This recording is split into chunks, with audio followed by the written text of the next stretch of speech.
which of course is the crypto venture co-founded by Donald Trump and his three sons. They're affiliated with an LLC that owns 38% of the company. They get a cut from token sales. They have 22.5 million of these tokens as well. When this deal happened, you've got Alt 5 Sigma acquired $1.5 billion at the time of these tokens. Now, $750 million worth of those it got by issuing more stock, selling it, and using the money to buy. The rest came in a deal with World Liberty Financial, where it got 750, or Alt 5 Sigma got $750 million worth of tokens, and World Liberty Financial got 1 million shares of the company's stock. Zach Witkoff, son of Steve Witkoff, who is Trump's Middle East envoy and is one of the co-founders of World Liberty Financial, he's now chairs the board at Alt 5 Sigma. Eric Trump was So you just watched that clip and your blood's already boiling. And let me tell you something, folks. This is just the opening act, because what we're witnessing here is not some isolated business venture or clever entrepreneurial hustle, but rather the wholesale looting of democratic institutions in real time. And I need you to understand the sheer audacity, the breathtaking contempt for the American public that's embedded in every syllable of what you just heard. Because a Trump business entity owns 60% of World Liberty and is entitled to 75% of all revenue from coin sales, which means that when we're talking about this Alt 5 Sigma deal purchasing $1.5 billion worth of tokens, we're not discussing abstract market dynamics or cryptocurrency innovation. We're witnessing the monetization of presidential power itself. And here's where it gets absolutely wild, because Alt 5 Sigma invested $1.5 billion to purchase WLFI tokens,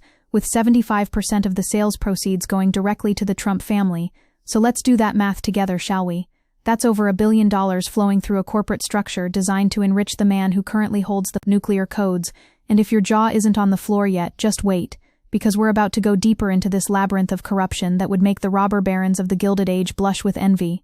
Now I want you to pay very close attention to who shows up in this sordid tale, because founders of World Liberty Financial include Donald Trump Jr., Eric Trump, and Barron Trump, as well as Witkoff's son Zach Witkoff, and that name Witkoff should immediately send alarm bells screaming through your consciousness, because President-elect Donald Trump announced that he had selected Witkoff to be his special envoy to the Middle East, despite the fact that Witkoff had limited formal diplomatic experience, which is a polite way of saying this real estate developer with zero diplomatic credentials was handed one of the most sensitive foreign policy portfolios on the planet, and his son just happens to be chairing the board at the very company that's buying hundreds of millions of dollars worth of Trump family tokens, and you're supposed to believe this is all just coincidence, just good old American free market capitalism at work, and not the most brazen quid pro quo arrangement since Teapot Dome. But here's where the nightmare deepens, and I need you to stay with me, because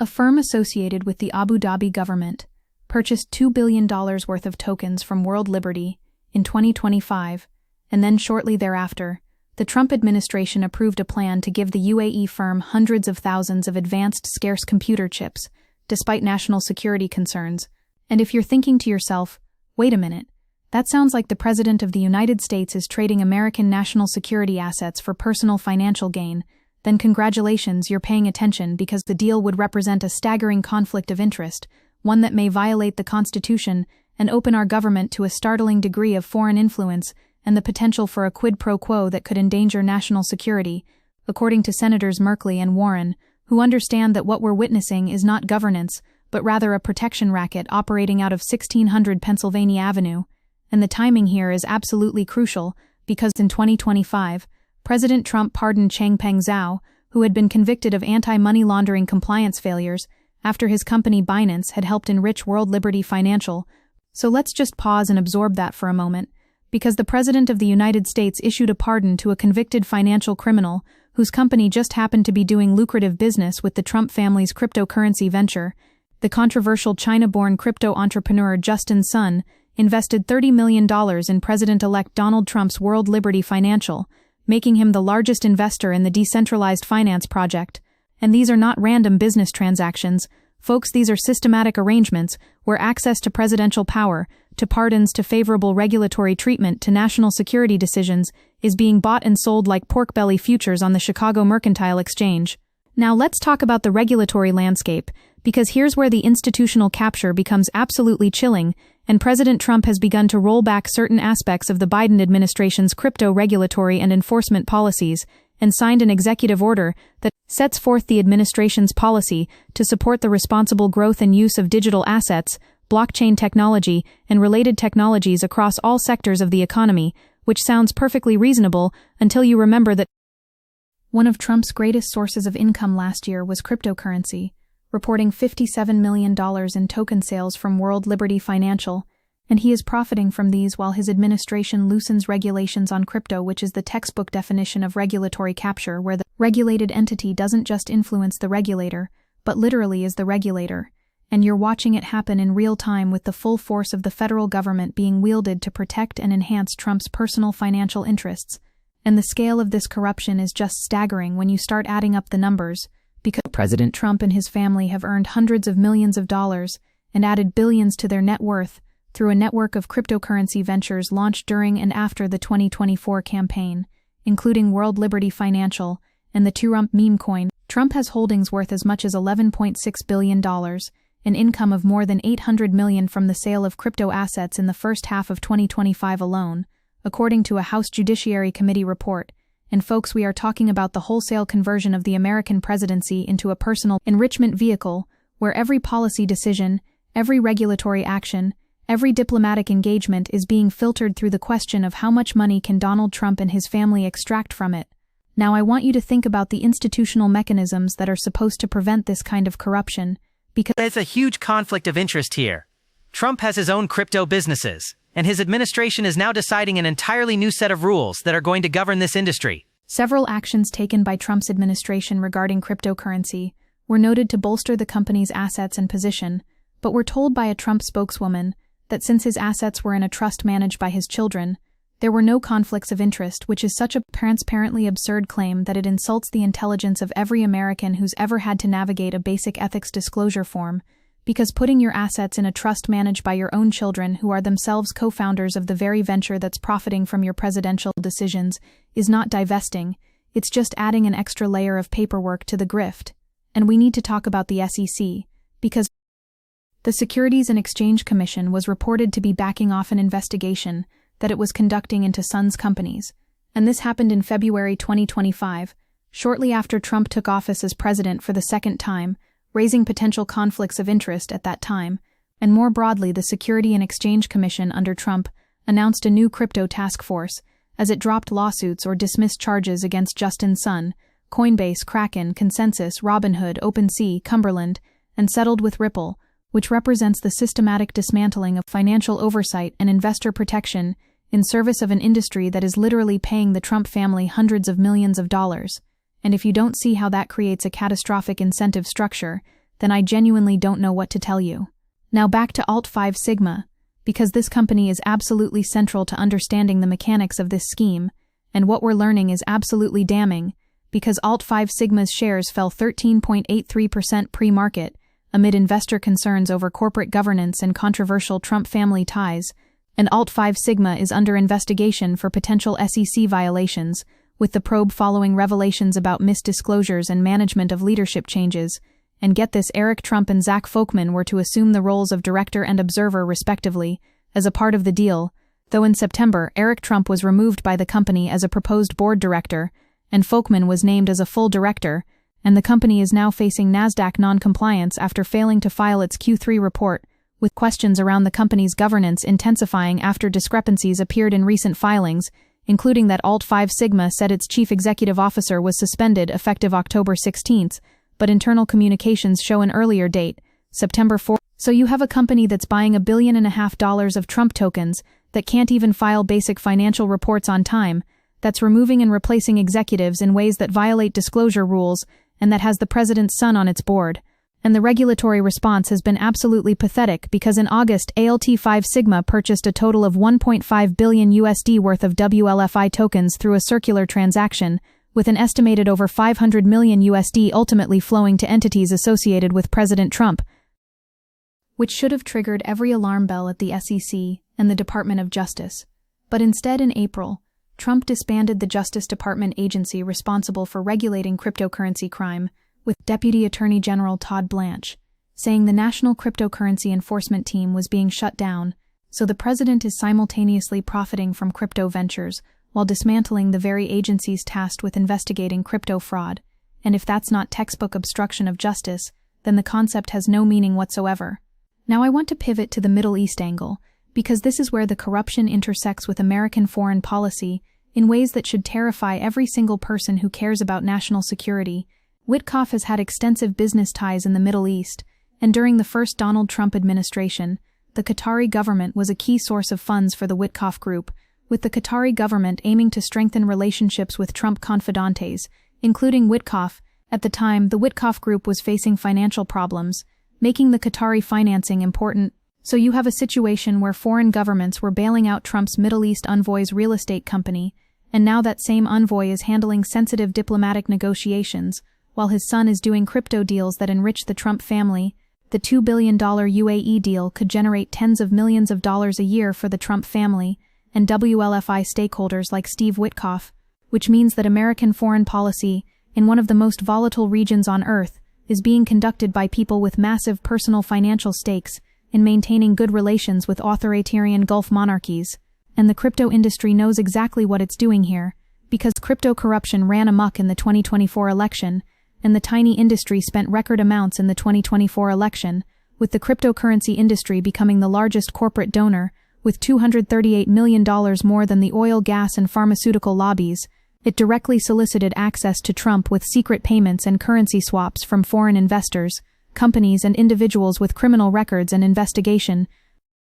So this is not organic political support. This is a systematic purchasing of access and influence and regulatory forbearance, where an industry that has been absolutely riddled with fraud and criminal activity has essentially bought itself a get-out-of-jail-free card by making the president and his family equity partners in their schemes. And we need to understand the historical significance of what's happening here, because the framers of the Constitution were absolutely obsessed with preventing foreign corruption of American officials, which is why they included the emoluments clause, and there's nothing to prevent foreign governments from using world liberty heavily, in hopes of currying favor with a Trump administration, which raises questions about the Constitution's emoluments clause, with a Stetson law professor stating, "The constitutional problem is the president cannot take an emolument, money or things of value, from a foreign government without permission from Congress." Blumenthal raised concerns that a recently announced deal with the Emirati state-owned investment firm MGX could violate the ban on foreign gifts and payments under the Foreign Emoluments Clause, but the courts punted on these issues in his first term,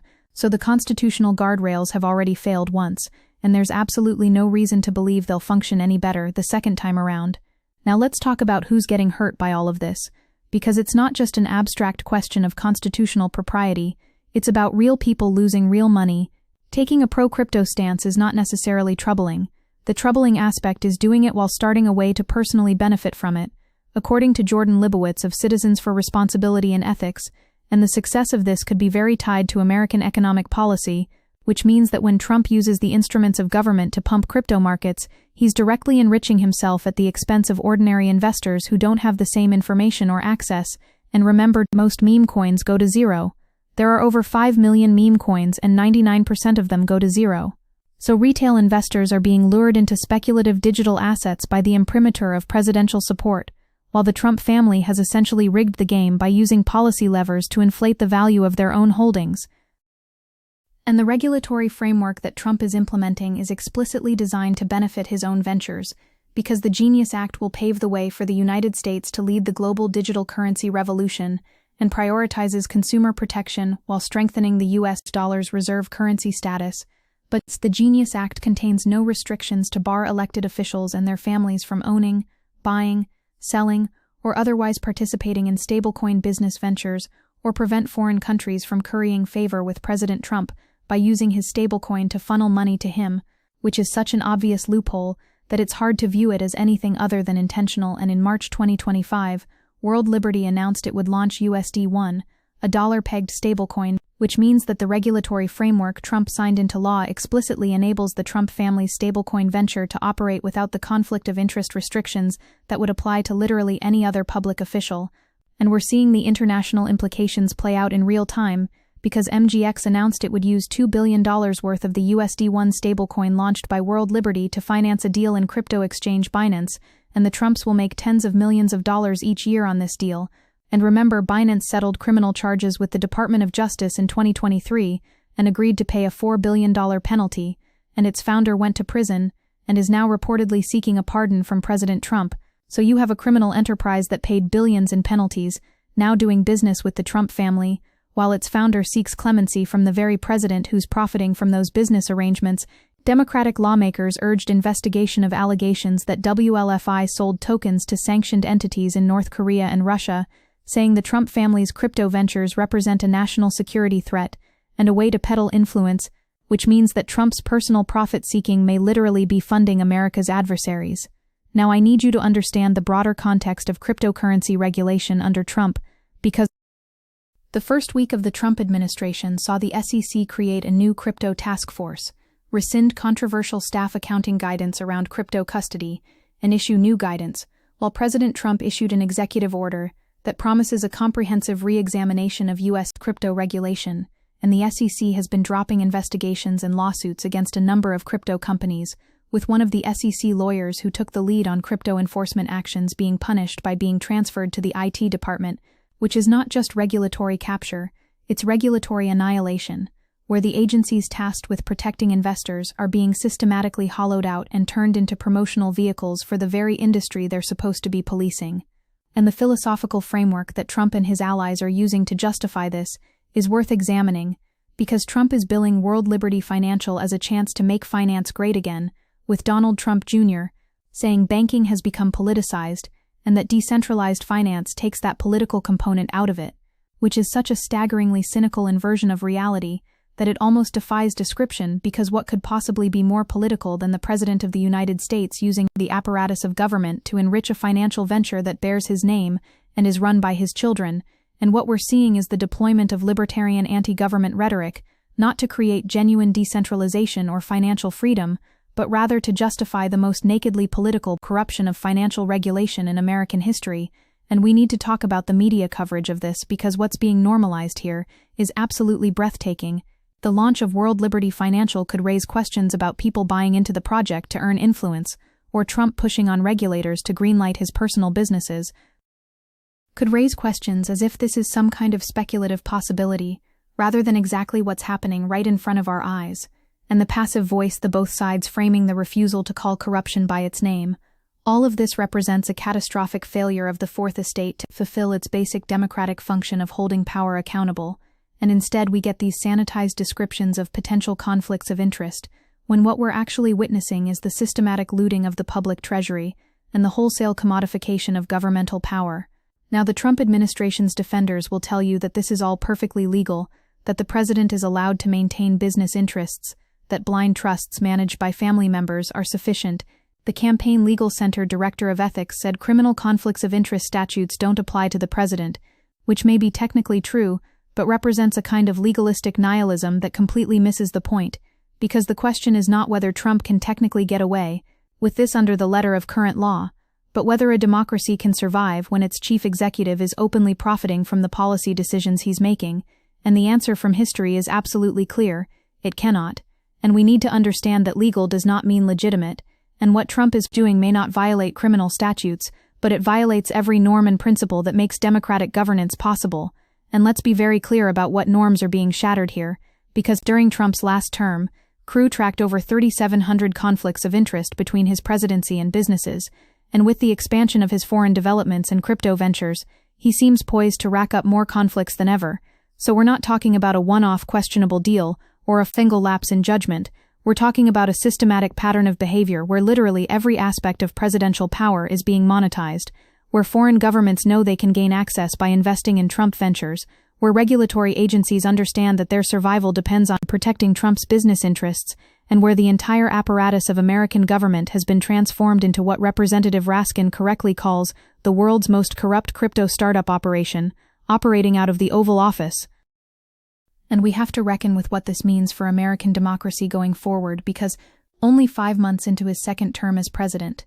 Trump is brazenly using his office to profit, blurring the lines between foreign policy and his businesses by taking trips to Middle East countries where he has developments, and sparked a bidding war for his Trump cryptocurrency by hosting an exclusive dinner for the top 22 holders at his Virginia Golf Club, offering access to the president in exchange for purchasing his meme coin, which represents the complete collapse of any distinction between public service and private gain. This represents an unprecedented, pay-to-play scheme to provide access to the presidency to the highest bidder, where Trump allows anyone in the world, including foreign governments and unscrupulous individuals, to directly enrich the president, according to Senator Blumenthal. And folks, this is not hyperbole, this is not partisan exaggeration, this is a precise description of the authoritarian kleptocracy that is being constructed before our eyes. Now, what makes this particularly insidious is the way it intersects with technological's complexity, because most Americans don't fully understand cryptocurrency, blockchain, distributed ledgers, or decentralized finance, and that knowledge gap is being weaponized to obscure what is at its core. A very simple transaction: public power is being exchanged for private profit, and all the technical jargon, all the talk about innovation and financial freedom and making America the crypto capital of the world is just ideological camouflage for old-fashioned graft, and we've seen this pattern before in history, where new technologies or financial instruments are used to justify arrangements that would be immediately recognized as corrupt if they were conducted in more traditional terms, and the responsibility of progressive voices is to cut through that technical obfuscation and name what's happening with moral clarity and righteous anger. And we need to situate this within the broader trajectory of American oligarchy, because what Trump represents is not an aberration, but an acceleration of trends that have been decades in the making. The Citizens United decision, the systematic defunding of regulatory agencies, the revolving door between government and industry, the capture of both political parties by corporate interests, all of this created the conditions where someone like Trump could take office and essentially formalize the corruption that was previously conducted with more discretion. Direct spending from crypto companies amounted to almost half of all direct corporate spending in the election, with crypto super PACs spending at least $130 million,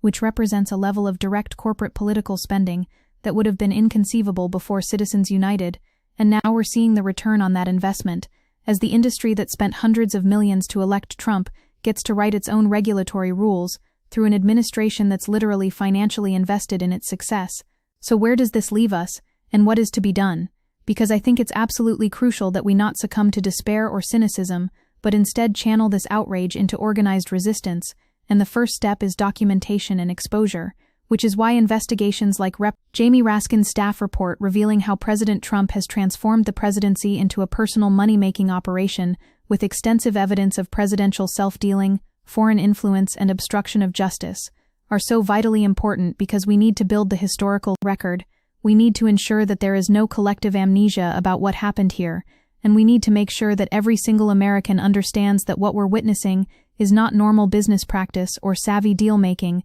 but rather the wholesale corruption of democratic institutions. And we need to demand congressional oversight and investigation, because Blumenthal demanded answers about steps the company has taken to address conflicts of interest posed by the president's ability to profit from the market value and activity of the Trump token, and requested information about how the president may be violating the law and using the federal government to enrich the company and its foreign business partners.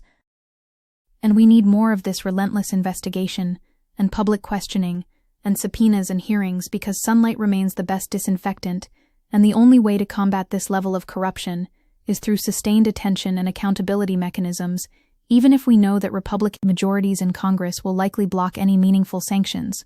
But beyond institutional mechanisms, we need mass mobilization and public education, because President Trump and his family kept lining their pockets while refusing to extend tax credits for health care, putting food benefits in doubt, and placing active-duty military in danger of missing paychecks, and that contrast needs to be driven home again and again, that while working families are struggling to afford healthcare and groceries, the Trump family is raking in hundreds of millions from crypto schemes enabled by policy decisions made in the Oval Office, and that should generate the kind of moral outrage that translates into political mobilization, into voter registration, into grassroots organizing, into sustained protest, because democracies don't save themselves, citizens have to do the saving, and we need comprehensive reform proposals ready for when political opportunity allows, because what this catastrophe demonstrates is that informal norms and voluntary ethics commitments are completely insufficient when dealing with actors who have no shame and no respect for democratic institutions, and we need mandatory divestment requirements, we need strengthened emoluments clause enforcement, we need independent ethics commissions with real investigative and sanctioning power, we need presidential financial disclosure that actually discloses relevant information, We need to close the loopholes in cryptocurrency regulation that are currently being exploited, and we need to overturn Citizens United and get corporate money out of politics, because as long as industries can spend unlimited sums to elect officials who will then regulate them, we will continue to see this kind of regulatory capture. But I also want to talk about narrative and meaning-making, because what Trump and his allies understand is that if they can normalize this level of corruption, if they can make it seem like just another news story, just another partisan squabble, then they've already won. And so our responsibility is to refuse that normalization, to continue insisting that this is extraordinary and outrageous and unprecedented, to maintain the capacity for moral shock in an environment that's designed to create numbness and cynicism, and to tell a coherent story about what's happening that connects individual corrupt acts to systemic corruption, that shows how personal enrichment undermines national security, that demonstrates how cryptocurrency scams intersect with authoritarian governance. And we need to remember that this is fundamentally about power, about who has it and who doesn't, about who interests government serves, and whose it exploits. And when you strip away all the technical complexity about blockchain and tokens and decentralized finance, what you're left with is a very simple and very old story about rulers who treat public office as private property, about elites who write the rules to benefit themselves, about the powerful preying on the vulnerable. And that story should enrage us, not just because it offends our abstract commitment to democratic norms, but because it has concrete material consequences for ordinary people who are harmed when government prioritizes the profit-seeking of billionaires over the basic needs of working families. So yes, be angry, be furious, be absolutely livid about what you just watched, because that anger is rational and justified and necessary, but then take that anger and transform it into sustained political engagement, into conversations with your neighbors, into donations to accountability organizations, into pressure on your representatives, into showing up at town halls and protests and organizing meetings, because the only thing that stops corruption of this magnitude is citizens who refuse to accept it, who continue bearing witness, who maintain moral clarity in the face of institutional decay, and who organize collectively to demand something better, because we know from history that oligarchy is not inevitable, that corruption can be challenged, that movements for democratic accountability have won before and can win again, but only if we refuse the temptation of cynicism and instead embrace the difficult ongoing work of democratic citizenship. And ultimately, what's at stake here is not just whether Trump personally profits from his crypto schemes, though that matters enormously, but whether we're going to have a democracy at all, or whether we're going to complete the transition into a kleptocratic oligarchy where public institutions exist solely to serve private enrichment, where the rule of law applies only to the powerless, where foreign policy is conducted to benefit presidential business interests, and where citizenship is reduced to a passive spectatorship of our own exploitation. And that choice is before us right now, in this moment, and how we respond to revelations like the one you just witnessed will determine which future we get. So let this be the moment where you say enough. Let this be the moment where moral outrage becomes political action. Let this be the moment where we collectively decide that American democracy, whatever its flaws and limitations, is worth fighting for, and that we will not allow it to be auctioned off piece by piece to the highest bidder, without the fight of our lives, because that's what this moment demands, nothing less than everything we've got.